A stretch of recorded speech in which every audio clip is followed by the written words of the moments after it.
안가삼 커뮤니티의 책 읽는 개미, 전보개미입니다. 오늘은 체벌, 이 책 2권이면 된다의 두 번째 책으로 찾아왔습니다. 바로 제임스 dobson의 귀한 자식일수록 회초리를 들라입니다. 이 책은 규장 출판사에서 2002년에 번역되어 출판되었고요. 278페이지로 우리가 읽기 아주 적당한 사이즈의 책입니다.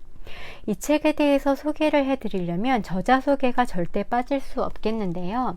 제임스 dobson이라는 분은 의사시면서 상담가, 그리고 또 심리학자로서 포커스 온 더 패밀리라는 가정사역단체를 만들어서 활발하게 활동을 하신 분이에요. 라디오에서 오랫동안 프로그램을 진행하셨고 잡지 그리고 또 수많은 저서로 가정사역에 힘써 오신 분입니다. 그러다 보니까 그 영향력과 역량을 인정받아서 국가의 많은 자문위원으로 또 활동하기도 하셨고요. 또 여러 명예상을 수상하기도 하셨습니다. 이 책의 특장점을 3가지로 꼽아볼 수 있겠는데요. 첫 번째 특징은 뭐냐 하면 훈육 그리고 자녀 양육에 있어서 분명한 목표를 제시해 준다는 데 있습니다. 우리가 자녀 양육을 통해서 목적은 하나님의 아이들로 키워내는 데 있잖아요.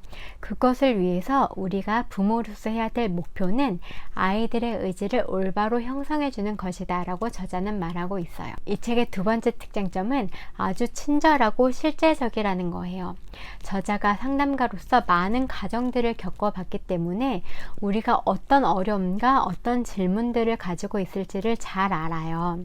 그래서 저자는 각 장의 마지막마다 우리가 가지고 있을 법한 질문들에 답을 해주고 또 각 장의 내용을 다시 한번 설명해 주면서 이해를 돕고 그뿐만 아니라 어떻게 기도하면 좋을지까지 제시하면서 하나님 앞으로 이 문제를 가져가도록 돕고 있어요.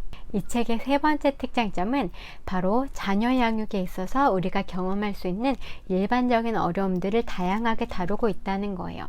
제목을 보면 마치 훈육, 체벌에 대해서만 말할 것 같은데 그게 아니라 체벌을 비롯해서 연령대에 따라 어떻게 훈육이 이루어져야 하는지, 그리고 형제자매 간의 질서는 어떻게 잡아야 하는지, 사춘기 자녀는 어떻게 가르쳐야 되는지 등 다양하고 또 일반적인 주제들을 이 책 한 권에서 다루고 있어요. 이 책의 내용을 본격적으로 들여다보도록 할게요. 이 책은 총 9개의 장으로 구성되어 있어요. 그 중에서 앞에 4개의 장에서 의지의 형성에 대해서 우리에게 설명해 주고 있습니다. 저자는 우리가 부모로서 해야 하는 일이 자녀들의 의지를 올바르게 형성시켜주는 일이라고 얘기를 하는데요. 이것은 아이들이 어려서부터 이루어져야 하고 또 어떻게 이루어질 수 있냐면 아이들에게 사랑을 토대로 하지만 엄격한 환경을 만들어주면서 이루어질 수 있다고 해요. 이 환경 가운데서 저자가 어떤 과정을 통해서 우리가 아이들의 의지를 형성할 수 있는지를 설명해 주는데요.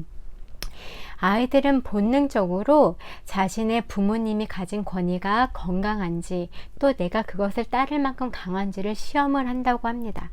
그것이 바로 우리가 일상 속에서 나타나는 때, 고집과 마주하는 순간들이겠죠. 그때 저자가 우리에게 조언하는 것은 분별하라는 거예요. 이걸 내가 이 아이와 싸워서 이길 만한 가치가 있는 문제인가, 이 아이의 고집을 내가 싸워서 꺾어야 되는 문제인가를 분별하라고 하는 거예요. 그래서 분별했을 때 이것은 불순종, 순종의 문제고 내가 이 아이의 의지를 훈련시켜야 되는 문제다라고 판단이 선다면 충돌하여서 반드시 이겨라 라고 저자는 말합니다. 그리고 그 충돌에서 부모가 이겨서 아이가 부모의 말을 듣고 따라오게 된다면 그 아이에게서 더 나아가 긍정적이고 협조적인 반응을 이끌어내고 그 반응에 대해서 아이들을 칭찬해 줘야 된다는 거죠.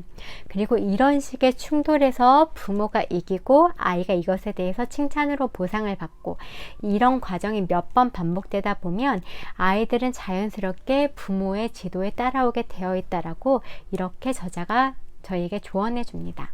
그리고 저자는 이렇게 의지를 형성하는 작업에 있어서 우리에게 원칙도 제시해 주고 있어요.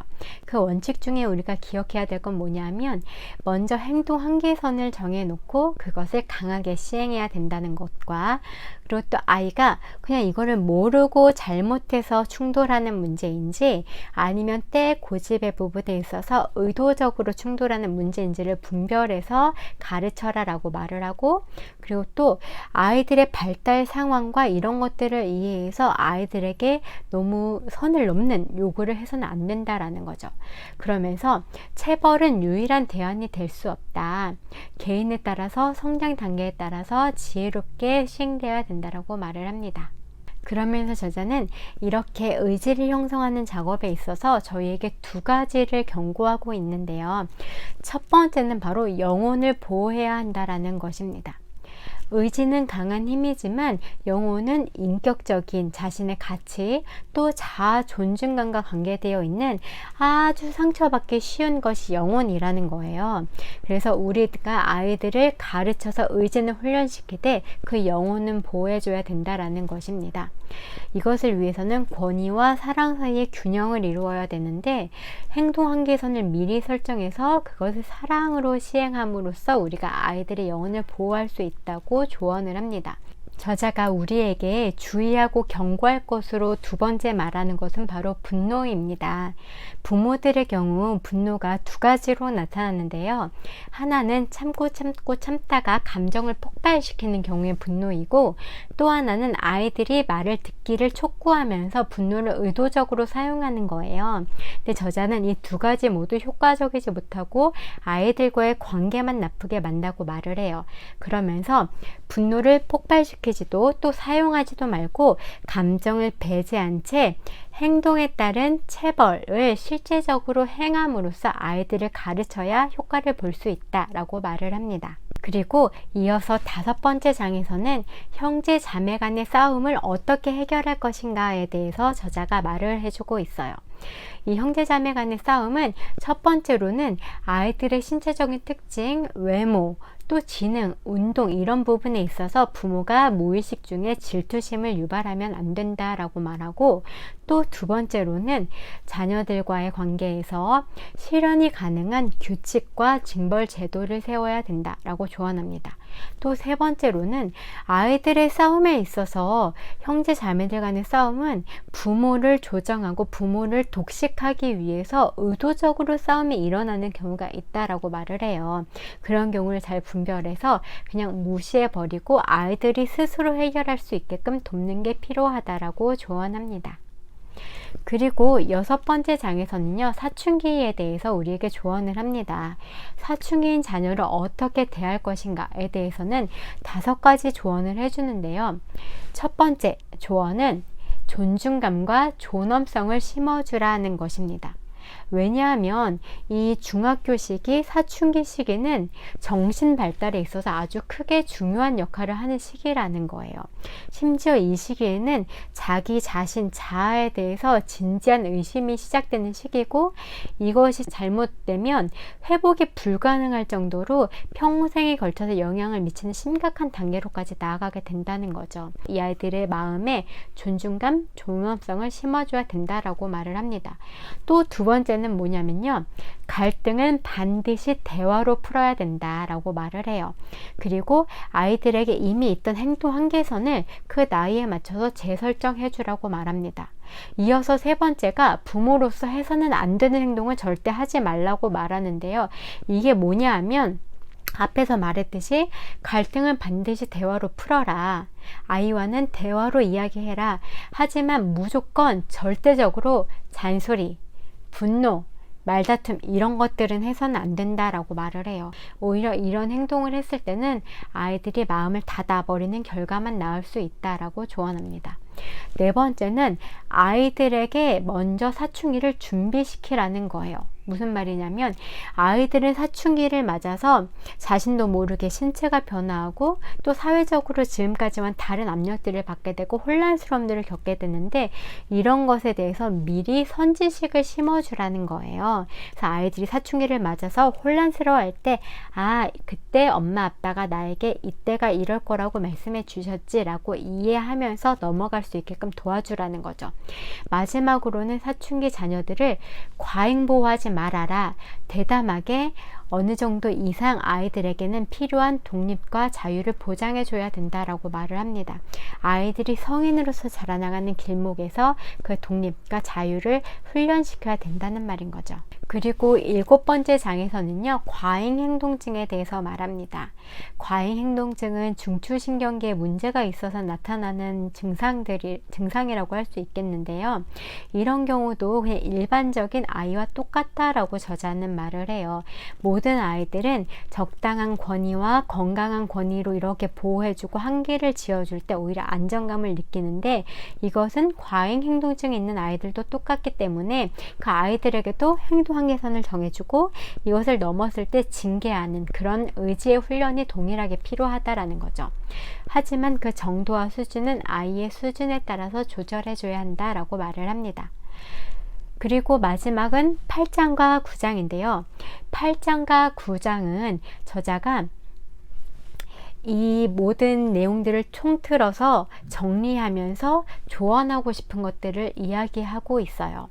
바로 뭐냐면 부모의 권위에 대해서 거부하는 오늘날의 사상을 경계하고 자녀 교육에 있어서 지금까지 대대손손 내려온 가정생활의 기초 원칙들을 붙잡아라 라는 거예요. 부모 권위에 대해서 거부하는 사상을 경계하라는 얘기를 하는 이유는 뭐냐면 부모의 권위에 순종하는 것을 배움으로써 자녀들은 하나님께 순종하는 법을 배우고 실제 사회생활에서 만나게 되는 다른 권위들에도 순종하는 법을 배우게 된다. 그렇기 때문에 가정에서 부모의 권위에 대해 순종하는 법을 배우는 것은 오히려 건강한 거다라는 거예요. 그리고 자녀 교육에 있어서 영원한 그 원칙을 붙잡아라 라는 말은 뭐냐면 대대손손 우리 인간사회 가운데 내려온 그 가정생활의 기초 원칙들은 결국 성경, 하나님의 말씀에서 비롯된 것이기 때문에 오늘날 만연해 가고 있는 인간 중심의 사고들을 훨씬 능가하고 영원하게 그 능력을 발휘한다라고 말을 합니다. 아무리 시대가 변하고 아무리 이 시대 가운데 새로운 것들을 말한다 하더라도 자녀 교육에 있어서 이어져 온 조상들의 그 지혜를 계속해서 붙잡는 것이 필요하다라고 저자는 말하고 있습니다. 여기까지 귀한 자식일수록 회초리를 들라였습니다. 이 책은 지금 절판 상태예요. 하지만 그런데도 소개해드린 이유는 책이 참 좋기도 하고 또 제임스 dobson이라는 저자 또한 소개해드리고 싶었기 때문이에요. 비록 절판은 책들이 많긴 하지만 중고로 전혀 구할 수 없는 책들은 아니니까 궁금하시면 찾아보시면 좋겠고요. 미국이나 이렇게 영어권에 계신 분들은 더 쉽게 찾아보실 수 있을 것 같습니다. 그러면 다음번에는 더 좋은 책으로 더 좋은 컨텐츠로 찾아뵙도록 하겠습니다. 도움이 되셨다면 좋아요와 구독 부탁드릴게요. 다음에 만나요.